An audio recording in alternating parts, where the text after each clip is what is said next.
साधारण और श्रेष्ठ में सिर्फ इतना अंतर है, साधारण वो चुनते हैं जो आसान है, पर श्रेष्ठ वो चुनते हैं जो मुश्किल है। इसी के साथ शुरू करते हैं आज के अपने सेशन की, जो कि करंट अफेयर के ऊपर होने वाला है। अगर आप किसी भी एग्जामिनेशन की प्रिपरेशन कर रहे हैं, ये सेशन आपके लिए काफी महत्वपूर्ण और उपयोगी है।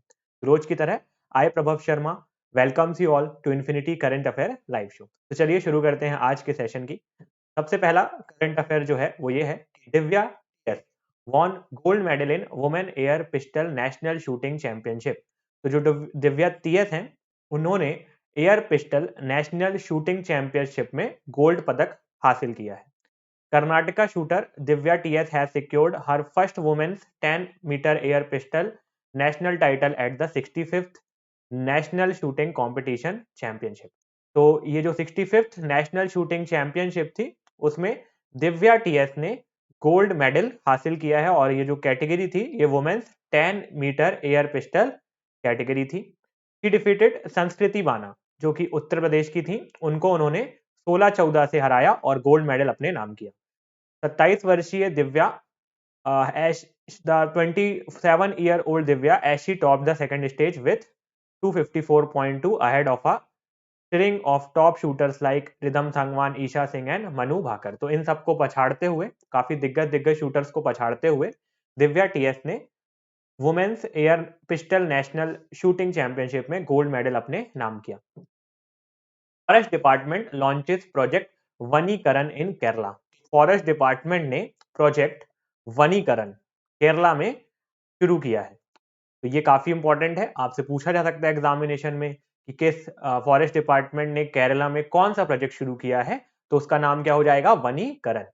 As many as 87 worker of Kadambakad, Golur and Kalichira tribal hamlets and had planted 3000 bamboo seedling and 1000 fruit plant sapling on 3.5 hectare of forest land so far। तो 87 वर्कर्स ने 3000 बैम्बू और 1000 प्लांट सैपलिंग्स 3.5 एकड़ में लगाए। Apart from planting the sapling, the authorities ensure the protection of plant for the next 5 year under the project.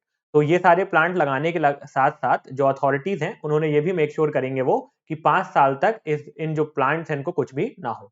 The worker have also constructed soil bunds and pit for harvesting rain water to ensure availability of water for the saplings. तो जो वहां के worker हैं वो rain water harvesting भी करेंगे ताकि जो प्लांट्स हैं, जो सैपलिंग्स हैं, उनको पानी की कमी ना हो। The department had proposed the expansion of the project to 200 hectare. तो आगे चल के ये जो प्लान है उसको 200 हेक्टर तक बढ़ाया जाएगा। Meghalaya health department awarded for the best practice in tuberculosis ASM ACSM। तो मेघालय गवर्नमेंट को जिन्होंने जन आंदोलन ट्यूबरक्लोसिस के खिलाफ शुरू किया था, उनको मिल गया है best practice in controlling the disease that affect 2.6 billion people in every year. तो जो ट्यूबरक्लोसिस है एक काफी खतरनाक या काफी जानलेवा बीमारी है, जो कि भारत में काफी ज्यादा बढ़ भी रही है।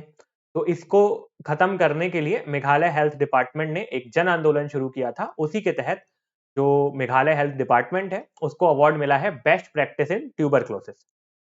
और ये जो अवार्ड है, award for best practice in advocacy communication and social mobilisation का अवार्ड है, जिसको हम शॉर्ट फॉर्म में ACSM के नाम से भी जानते हैं। तो ये कुछ पॉइंट्स हैं जो आप याद रख सकते हैं, आपके एग्जामिनेशन के लिए इंपॉर्टेंट होंगे।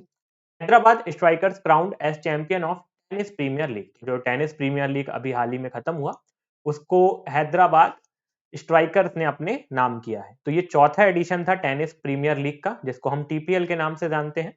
और फाइनल जो था वो पुणे महाराष्ट्र में हुआ, जिसमें हैदराबाद स्ट्राइकर्स ने मुंबई लियन आर्मी को 41-32 से हराया and has crown champion of the event for the second year in a row. तो गौरतलब है कि 2021 के भी चैंपियन हैदराबाद स्ट्राइकर्स ही थे और 2022 में उन्होंने ये जो क्राउन है वो फिर से अपने नाम किया। Hyderabad pair S Balaji and Nikki Poonacha defeated Mumbai R Ramanathan and J Naidu और 14-16 से उन्होंने ये जो टाइटल है वो अपने नाम किया। इसी के साथ जो हैदराबाद स्ट्राइकर्स हैं वो अब नए चैंपियन हैं टेनिस प्रीमियर लीग के। And only cosmonauts Jan Miroslav Hermaszewski passes away. तो पोलैंड के एक लौते कॉस्मोनॉट्स, कॉस्मोनॉट्स वो लोग होते हैं जिनको ट्रेनिंग दी जाती है स्पेस में जाने की, तो या तो जो स्पेस में गए हुए होते हैं तो उनको हम कॉस्मोनॉट्स बोलते हैं। तो हेर्मेसवेस्की traveled into a space as a part of Sovereign Union Inter-Cosmos program, which offered an opportunity to explore space for countries within the then Eastern Bloc under Moscow's domination or which had ties with the Soviet। तो हेलेस्की ने inter space में travel किया था under sovereign union Intercosmos program के। The first person to blast off as a part of the program was Vladimir Remek of then Czechoslovakia in March 1978. Hemeswesky followed while Sigmund Jähn of then East Germany was the third to fly that year। तो Poland के इकलौते cosmonaut जिनका नाम Jain Miroslav हेर्मेसवेस्की था, वो उनका निधन हो गया है, वो खत्म हो चुके हैं। चलिए नेक्स्ट अगर मैं बात करूं आपसे, तो Russia replaces Iran Iraq as top oil supplier to India in November. तो रशिया ने इराक को रिप्लेस कर कर टॉप ऑयल सप्लायर बन गया है इंडिया का नवंबर में। तो सबसे ज्यादा जो तेल हमने इस बार निर्यात किया है वो रशिया से किया हुआ है। तो हमने काफी ज्यादा तेल रशिया से इस बार खरीदा है और इसी के साथ जो रशिया है उस वो हमारा टॉप सप्लायर बन गया है। सॉरी, आयात किया है, निर्यात नहीं, आयात किया है हमने सबसे ज्यादा रशिया से, तो इसलिए अब वो टॉप ऑयल सप्लायर बन गया है इंडिया का। Russia has for the first time emerged as top oil supplier to India, replacing Iraq, as refineries last month snapped up oil from Moscow, fearing price cap from December 5 could hit supplies and choke payment revenue। India's oil import from Russia rose to for the fifth straight month, totaling 908,000 barrel per day in November, up 4% from October, the data showed। तो काफी ज्यादा तेल जो है हम जो Russia है उनसे ले रहे हैं और इसी के साथ अब रशिया जो है हमारा टॉप ऑयल सप्लायर बन गया है नवंबर 2022 में। Spice jet awarded safety performer of the year award bye GMR Delhi airport. तो जो स्पाइस जेट है उसको safety performer of the year का अवार्ड दिया गया है जीएमआर दिल्ली एयरपोर्ट के द्वारा। तो स्पाइस जेट आपको याद रखना है, इस तरीके से आप याद रख सकते हैं। सेफ्टी में भी आपका शुरुआत एस से हो रही है और स्पाइस जेट में भी आपकी शुरुआत जो है वो एस से हो रही है। तो safety performer of the year का जो अवार्ड है वो स्पाइस जेट ने अपने नाम किया है। SpiceJet has been awarded the Safety Performer of the Year award by GMR Delhi Airport Award for being the top performer among the self-handling airline, and it has been not able to reduce ground safety violations significantly। SpiceJet ground handling team to Delhi Airport achieved this performance through constant focus on quality improvement, innovation, and hard work। Moreover, their role in minimizing incidences of ground safety violation ensured compliance with safety guidelines and regulatory requirements। तो एक अच्छी बात है जो safety performer of the year का award है वो spice jet ने अपने नाम। France to top international conferences standing with the Ukrainian people। So according to the French embassy, France will host an international conference standing with the Ukrainian people। तो जो France है वो एक ऐसी इंटरनेशनल कॉन्फ्रेंस होस्ट करने जा रहा है और उसका जो मुद्दा होगा वो ये होगा standing with the Ukrainian people. इसका मतलब ये है कि हम यूक्रेनियन पीपल के साथ खड़े हुए हैं। तो इस मुद्दे पे जो फ्रांस है वो एक इंटरनेशनल कॉन्फ्रेंस आयोजित करने जा रहा है पेरिस में, with aim to coordinate international support for civilian resilience in Ukraine, ताकि इंटरनेशनल सपोर्ट जो सिविलियन है यूक्रेन को उनको प्रोवाइड किया जा सके और उनको जो ज़रूरतें हैं उनके बारे में लोगों को बताया जा सके कि जो यूक्रेनियन पीपल हैं उनकी क्या-क्या ह्यूमैनिटेरियन नीड्स हैं वहाँ पे, क्योंकि काफ़ी मुश्किल समय चल रहा है उनके लिए। The conference is organized at the initiative of French President Emmanuel Macron and is co-organized with Ukraine। During the conference, Ukraine's President Volodymyr Zelensky will address virtually। तो ये सारी चीजें हैं, अगर आप चाहें तो ये भी याद रख सकते हैं। 20 new nuclear power plant to be commissioned in country by 2031। तो 20 नए न्यूक्लियर पावर प्लांट को कमीशन किया जाएगा 2031 तक। India plan to commission 20 nuclear plant by 2031, adding nearly 15,000 megawatt in power generating capacity. तो अगर ये 20 न्यूक्लियर पावर प्लांट को कमीशन कर लिया जाता है तो हमारी जो उत्पादन क्षमता है, पावर जनरेटिंग कैपेसिटी है, वो 15,000 मेगावाट से बढ़ जाएगी। The government told the Lok Sabha the first of these 20 nuclear power plant, a 700 megawatt unit, is expected to be commissioned in 2023 at Kakrapar इन गुजरात। तो जो इनमें 20 है इसमें से पहला होगा वो ककराकर गुजरात में 2023 में शुरू किया जाएगा। which already has 3 atomic power generating units operational. तो वहाँ पे पहले से 3 atomic power generating unit जो है वो पहले से वहाँ मौजूद है.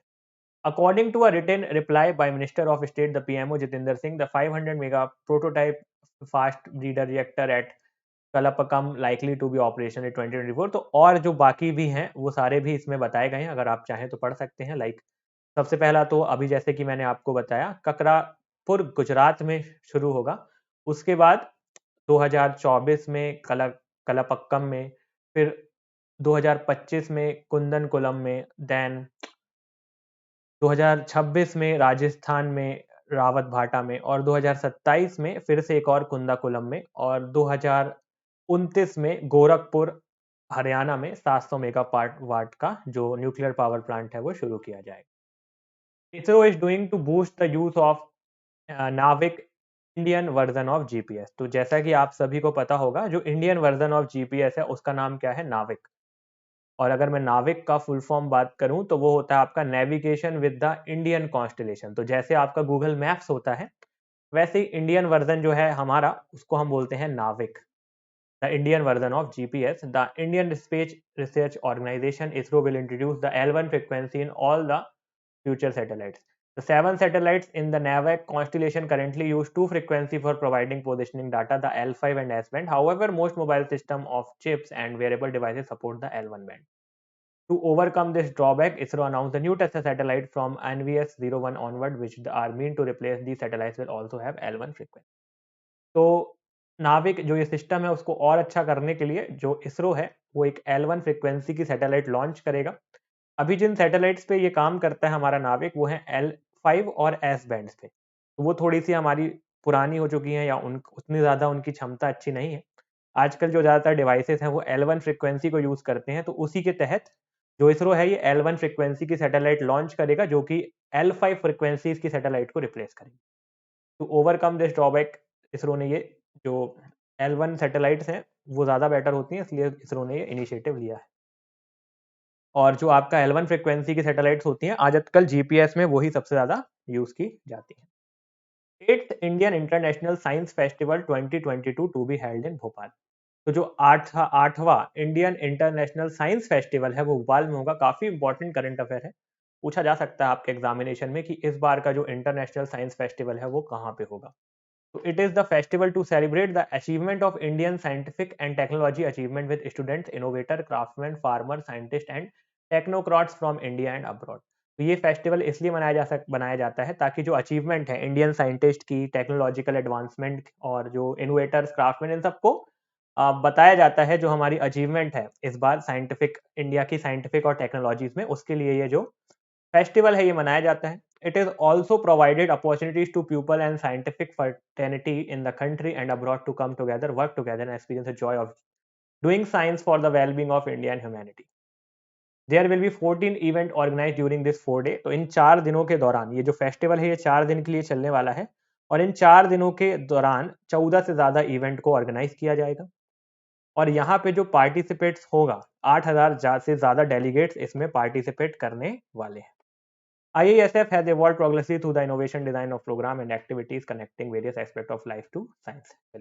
नेक्स्ट अगर मैं बात करूं तो ये और भी कुछ इन्फॉर्मेशन है आपका IISF. IISF क्या होता है? आपका शॉर्ट फॉर्म हो जाएगा international India international science festival का. तो और भी कुछ इंपॉर्टेंट चीजें अगर आप चाहें तो देख सकते हैं, जैसे कि दिस ईयर जो IISF है वो विटनेस करेगा विज्ञानिका, द साइंस लिटरेचर फेस्टिवल. तो जो इसका जो नाम रखा गया है इस बार, वो क्या रखा गया है? विज्ञानिका. तो ये पॉइंट भी थोड़ा सा आप याद रखिएगा कि जो IISF का इस बार नाम है वो क्या है? Vigyanika. The science literature festival where several program related to the various genre will be organise as a new feather to the cap. 2 day student innovation festival is added to IISF. तो इसके साथ साथ एक 2 दिन का स्टूडेंट इनोवेशन फेस्टिवल ही बनाया जाएगा इस साल से, और IISF को सेलिब्रेट करने के लिए, जिसका नाम होगा SIF22. तो ये भी काफी इंपॉर्टेंट है. SIF22 would provide a venue of showcasing innovative products, projects and ideas developed by student. तो जो स्टूडेंट ने डेवलप किए होंगे आइडियाज, उनको यहाँ पे शोकेस किया जाएगा. Tamil Nadu CM Stalin inaugurate statue of महाकवि सुब्रमण्यम भरतैयर. तो जो तमिलनाडु के CM है स्टैलिन, M के स्टैलिन, उन्होंने इनॉग्रेट किया है महाकवि काफी प्रसिद्ध महाकवि थे, उनका स्टैचू सुब्रमण्यन भारतैयर इनका नाम था। और at the renovated house of Bharathiyar at Varanasi via video conference on 11 December. Stalin also released a souvenir on his centenary. Bharatiyar 141st birth anniversary celebrated on the behalf of state government in various states in the place. महाकवि जो सुब्रमण्यम भरतियार थे, जिनका जो statue है वो CM Stalin ने inaugurate किया। अगर उनके बारे में हम बात करें तो वो एक तमिल राइटर थे, पोएट थे, जर्नलिस्ट थे, इंडिया के एक स्वतंत्रता सेनानी यानी कि इंडिपेंडेंस एक्टिविस्ट थे और सोशल रिफॉर्मर और पॉलीगॉट थे। He was bestowed the title Bharati for his excellency in poetry. तो उनको एक टाइटल भी मिला था भारती। तो ये भी पॉइंट आप याद रखिएगा, पूछा जा सकता है आपसे। भरतैयर fought to the emancipation of women against child marriage, opposed the caste system. और sister Nivedita inspired Bharati to recognize the privileges of women and the emancipation of women exercise Bharati mind. HDFC Bank partner with Startup India for परिवर्तन startups joint grant. तो जो HDFC bank है वो अब partner करने वाला है स्टार्टअप्स के साथ इंडिया फॉर परिवर्तन स्मार्टअप ग्रांट्स के लिए। HDFC Bank announced the launch of its 6th annual grant program for social startup in partnership with the Government of India flagship initiative Startup India. तो ये जो स्टार्टअप इंडिया है government का एक programme है जिसके साथ अब HDFC पार्टनर करेगा ताकि वो ग्रांट्स दे सके लोगों को। बेसिकली क्या होगा इसमें, अगर हम पूरी बात करें इसमें तो इसका नाम क्या होगा, परिवर्तन स्मार्टअप ग्रांट्स।